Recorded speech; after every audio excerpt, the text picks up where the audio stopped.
Assalamualaikum warahmatullahi wabarakatuh. Alhamdulillahirabbil alamin wassalatu wassalamu ala asyrafil anbiya'i wal mursalin sayyidina wa maulana Muhammadin wa ala alihi washabbihi ajmain. Teman-teman sekalian yang kami sayangi dan yang kami cintai, sekarang kita akan mengkaji dan kita akan membahas kitab Alfiyah Syarah Ibnu Aqil, yang mana Alfiyah Ibnu Malik ini karangan dari beliau, yaitu Al-Imam Abu Abdillah Muhammad Jamaluddin bin Abdillah Ibnu Malik. Dan sekarang kita akan membaca dan kita akan mengkaji secara rinci bagaimana karangan Ibnu Malik pada kali ini. Bismillahirrahmanirrahim. Al-kalamu wa ma yata'allafu minhu. Kalamuna lafdun mufidun kastaqim wasmun wa fi'lun thumma harfunil kalim wahiduhu kalimatun wal qawlu am wa kalimatun biha kalamu qatimam. Al-kalamu tining panika kalam wa ma bareng yata'allafu susun minhu dari ma. Kalamuna tining kalam qaulu sedaja lafdun panika lafad mufidun siapri pengertian kastaqim maka arti lafad istaqim wasmun dan isim wa fi'lun dan fi'il thumma maka kare-kare harfun tining huruf al-kalim tining kalim wahidu tining tunggu situng kalim kalimatun panika kalimat wal qawlu ban tining qaul am panika umum wa kalimatun ban tining kalimat biha kalaban ya kalimah kalamun panika tining kalam qul am panika angku saja ya kalam. Ini merupakan bab Alfiyah tentang kalam. Kalamun lafdzun mufidun kastaqim wasmun wa fi'lun thumma harfunil kalim wahiduhu kalimatun wal qawlu am wa kalimatun biha kalamu qadim. Setelah muqaddimah musannif langsung melanjutkan pada kalam. Dan di sini oleh Ibnu Aqil dibahas secara ringkas dan secara terperinci bagaimana baitan kedua ini, bagaimana pengertiannya dan apa saja contohnya. Nah, sekarang kita akan membaca syarah Ibnu Aqil. Al-kalamul mustalahu indan nuhah alaihi indan nuhah ibaratun anil lafdil mufid faidatun yusul sukutu alaihi. Jadi kalam secara istilah ulama nahwu yaitu adalah ungkapan yang mana ungkapan tersebut memberikan makna secara sempurna sehingga mutakallim tersebut tidak perlu menjelaskannya lagi dan si mukhatab tidak perlu menanyakannya lagi. Karena kenapa? Karena mutakallim, pembicaraan mutakallim itu sudah jelas, sehingga mukhatab tersebut tidak perlu menanyakannya lagi, artinya tidak kebingungan. Jadi yang dinamakan kalam menurut Alfiyah itu adalah lafaz yang ungkapan yang dapat memberikan pengertian dan memberikan makna secara sempurna sehingga mutakallim, pembicaraan mutakallim itu dapat dimengerti oleh mukhatab, sehingga mukhatabnya itu lebih baik terdiam ataupun mutakallimnya itu lebih baik terdiam. Karena kenapa? Karena lafaz yang digunakan oleh mutakallim itu menggunakan makna yang sempurna. Setelahnya falafdhu jinsun yashmalul kalam wal kalimu yashmalul muhmal kadaizin wal musta'mal ka'amri. Kemudian lafaz, makna lafaz itu menunjukkan pada makna umum ataupun payung besar yang mana mencakup beberapa hal di dalamnya ataupun di bawahnya. Jadi lafaz itu secara pertimbangan yaitu merupakan jenis ataupun makna umum yang mana ataupun bisa dikategorikan sebagai payung besar yang mana di bawahnya itu mencakup beberapa hal. Dan pencakupan tersebut di bawah payung besar tersebut ada kalim, ada kalimat, ada kalam, ada muhmal dan ada mustaqmal. Jadi lafaz itu bisa mencakup pada 5 bagian. Yang pertama yaitu adalah kalim, kalimat, kalam, kemudian ada muhmal dan kemudian ada mustaqmal. Dan di sini dari kelima tersebut akan dibahas secara rinci juga. Jadi gitu. Kemudian wa mufidun akhrajal muhmal wa fa'idatun yuksunu sukutu 'alaiha. Yang pertama itu yang mencakup pada lafaz, yang pertama itu adalah kalam, yang kedua adalah kalim, kalimat, muhmal. Muhmal itu adalah perkataan orang Arab namun jarang digunakan oleh orang Arab dan tidak mempunyai makna. Kemudian musannif menyebutkan wa mufidun akhrajal muhmal wa fa'idatun yuhsinu sukutu 'alaiha. Kemudian karena mufid itu memberikan pengertian, sedangkan mu'mal itu tidak mempunyai makna sedikit pun, sehingga bagaimana bisa memberikan pengertian kalau lafaz yang digunakan itu tidak mempunyai makna.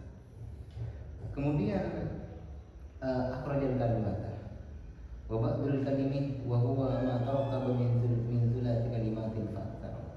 Kemudian kalim itu apa? Kalim itu adalah sesuatu yang tersusun dari 3 kata ataupun lebih. Walam yahsulu sukutu alaihi nahu in qama zaidun. Kemudian kalim tersebut bisa dinamakan kalam dan bisa tidak dinamakan kalam. Jadi tidak semua yang lebih dari 3 huruf ataupun tersusun dari 3 huruf itu bisa dinamakan kalam. Seperti contohnya kalim yang tidak dinamakan kalam, in qama zaidun. Jadi contohnya di sini in qama zaidun.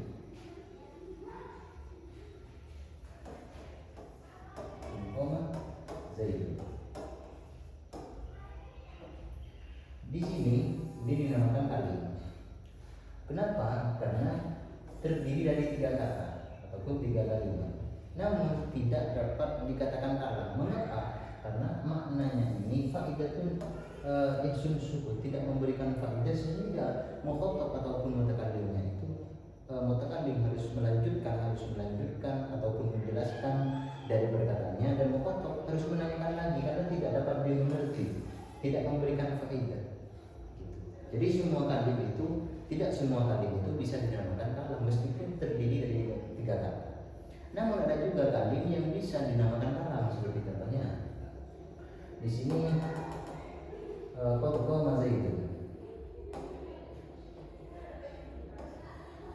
Qama zaidun. Nah, di sini 2 contoh ini adalah contoh kalim. Yang di atas tidak dinamakan kalam, tidak kalam. Dan di sini kalam. Mengapa? Karena yang di bawah itu berfaidah sukut, dan di atas itu tidak memberikan pengertian. Kalau qama zaidun, sudah berdiri Zaid sudah berdiri. Kemudian wala yatarakabul kalam illa ismaini aw zaidun qaim. Kemudian alam ini bisa terdiri dari 2 isim saja, seperti contohnya zaidun qaim.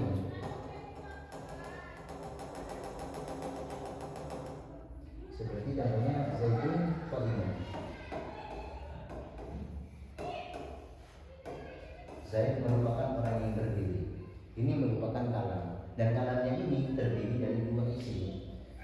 Dan kemudian ada kalam yang di dalam kalam tersebut ada isim dan fi'il bersamaan, seperti contohnya qama zaidun.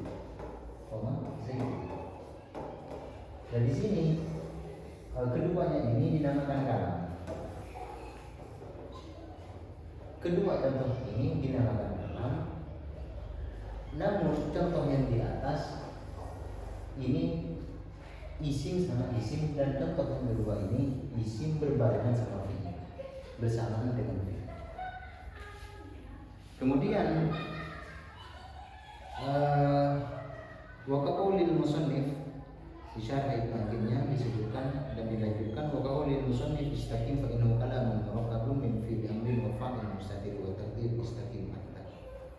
Kemudian musannif menjelaskan tentang betan yang ada kastaqim, lafaz kastaqim. Musannif menjelaskan tentang contoh di atas, contoh di betan tersebut kastaqim, istaqim. Dan lafaz istaqim, apa istaqim di sini? Istaqim ini apakah dinamakan kalam? Itu dinamakan kalam. Mengapa kok dinamakan kalam? Karena ini secara tidak langsung ada fi'il dan isim. Ini istaqim ini menunjukkan pada fi'il amar. Namun isimnya mana? Isimnya di sini pada fa'il mustaqil yang berupa anta. Takdirnya itu anta. Dhamir mustaqil. Jadi sehingga istaqim ini sudah dinamakan kalam. Berdirilah kamu. Itu maknanya itu sudah menunjukkan pada fa'idatun yang disebut alaiha. Sehingga ketika sudah bermakna faidatun yasunus sukutu alaiha, maka ini sudah dinamakan kalam. Kalamuna lafdun mufidun kastakim. Kalam menurut kita semua lafdun mufid adalah lafaz yang memberikan faidah, kastakim seperti contohnya istaqim. Maksudnya di berita tersebut menjelaskan dan menyebutkan istaqim. Kenapa? Karena istaqim tersebut sudah dinamakan kalam. Kemudian qala al-kalam huwa al-lafdhul mufid fa'idatun ka fa'idat istaqim. Jadi secara mudahnya kalam itu adalah lafaz yang memberikan faidah seperti faidahnya istaqim. Istaqim. Wa innama qala al-musannifu kalamuna li'lam an ta'rif innama huwa al-kalam bi istilahin nahwiyyin la bi istilahin lughawiyyin. Dan musannif menyebutkan definisi di atas itu merupakan definisi istilah ulama secara nahwu, bukan secara bahasa, bukan istilah secara bahasa. Jadi kalamuna li'lam an ta'rif al-kalamul mustalahu alaihi inda nuhat itu merupakan istilah ulama secara nahwu, bukan secara bahasa. Dan di sini disebutkan dilanjutkan oleh musannif wa huwa fil lughati ismun li kulli ma yatakallamu bihi mufidan kan aw ghairu mufid. Nah, di sini disebutkan bagaimana kalau secara bahasa kalam secara bahasa yaitu adalah semua yang diungkapkan baik itu memberikan pengertian ataupun tidak itu sudah dinamakan kalam. Jadi perbedaannya di antara istilah ulama nahwu dan istilah bahasa itu perbedaannya itu sangat jelas sekali. Kemudian musannif melanjutkan wal kalimu ismu jinsin wa hidhu kalimatun. Kalim itu adalah bisa digunakan pada makna umum dan bisa mencakup pada kalimat. Kalimat itu ada 3, ada isim, ada fi'il, dan huruf. Wa hiya imma ismun wa imma fi'lun wa imma harfun. Dan dalam kalimat tersebut ada 3 bagian. Yang pertama isim, fi'il, dan huruf. Seperti yang sudah dijelaskan di kitab Nubdah itu besertaan dengan dalilnya ismin wa fi'lin thumma harfi taqasim, ismin wa fi'lin thumma harfi taqasim, isim, fi'il, kemudian huruf itu dinamakan pembagian dari kalimat. Kemudian disebutkan definisi dari ketiganya. Li'annaha in dallat 'ala ma'nan fi nafsiha ghairu muqtadin bi zamanin fa hiya ismu. Apa yang dinamakan isim? Isim itu adalah sesuatu yang menunjukkan pada makna dirinya sendiri namun tidak bersamaan dengan zaman. Maknanya menunjukkan terhadap dirinya sendiri namun tidak mempunyai zaman. Berbeda dengan fi'il. Fi'il itu menunjukkan pada dirinya sendiri, maknanya menunjukkan pada dirinya sendiri namun berbarengan dengan zaman. Wa in lam tadul 'ala ma'na fi nafsiha bal fi ghairiha wa harfu. Dan jika tidak menunjukkan pada makna terhadap dirinya akan tetapi terhadap selainnya maka itu dinamakan huruf.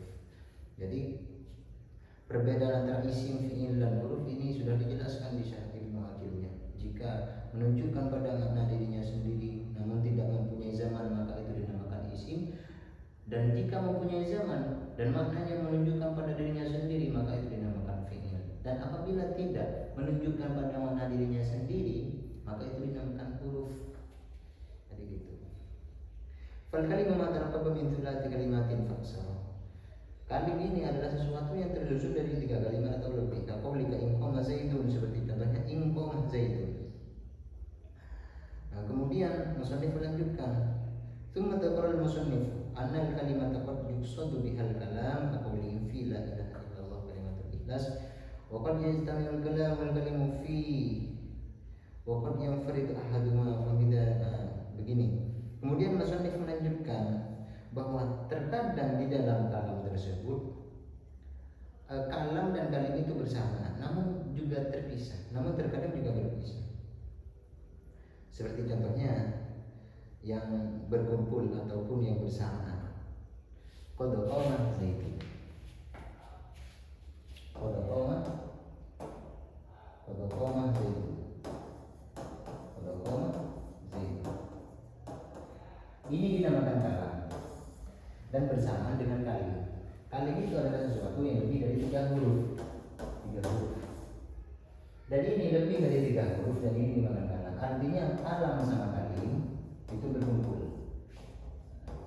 Ada juga kalim yang sendiri. Seperti contohnya tadi di atas sudah dijelaskan inkoman zaitun.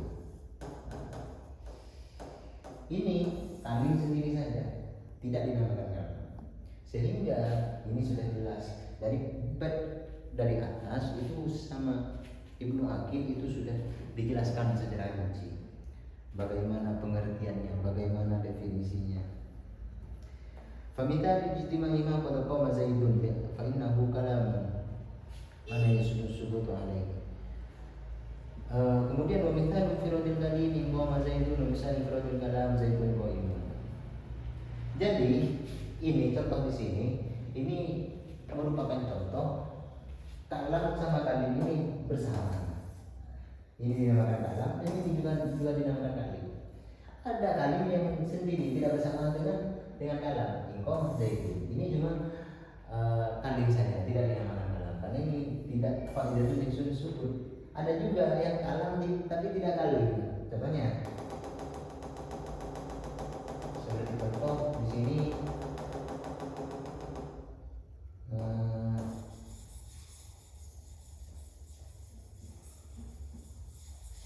Seperti contohnya di sini zaitun qaimun.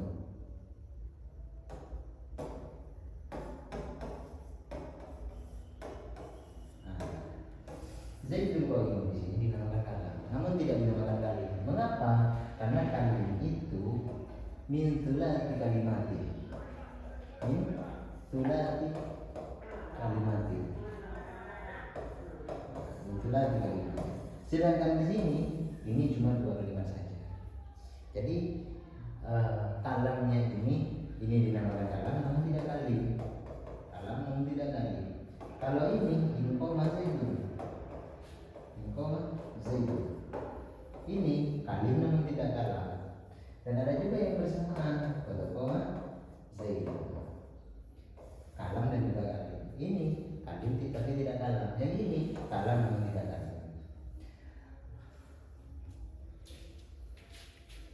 Jadi 2 bait di atas sudah kita bahas di kitab Ibnu Aqilnya. Kalamuna lafdzun mufidun mustaqim wasmun wa fi'lun tsumma kunil kalim wa ibu kalimatun wal qawm wa kalimatun bila kalam.